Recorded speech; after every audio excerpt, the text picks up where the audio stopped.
بھارت میں مودی حکومت نے لوک سبھا میں اعتراف کیا ہے کہ جموں کشمیر میں گزریا کئی سالوں کے دوران سینکڑا نابالغ بچی لاپتہ ہو گئی ہیں، جڑی علاقہ میں حفاظت اور جوابدہی کا حوالہ دے تشویشناک حالات پیدا کر رہی ہیں۔ وزارت داخلہ کا وزیر مملکت نے قومی جرائم ریکارڈ بیورو NCRB کا ڈیٹا کو حوالہ دیتا ہوا اس گل کو انکشاف کیا ہے کہ صرف 2023 میں ہی علاقہ میں 18 سال دے کٹ عمر کی 509 بچیاں کی گمشدگی کی رپورٹ درج ہوئی ہیں، جس بچوں صرف 209 نہ ڈھونڈیا جا سکے جبکہ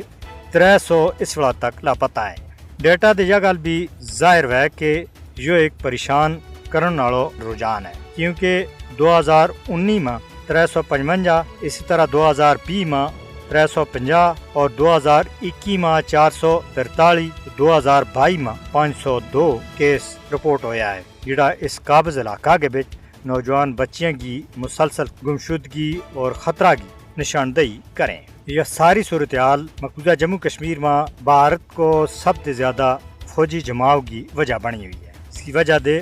پچھلا 37 سالوں دے لگ بھگ 8 سال دے زیادہ نوجوانوں نے بھی بھارتی قابض فوج نے مختلف علاقوں دے گرفتار کر کے لاپتہ کیا ہے۔ ان کا گھر والا بھی بہت زیادہ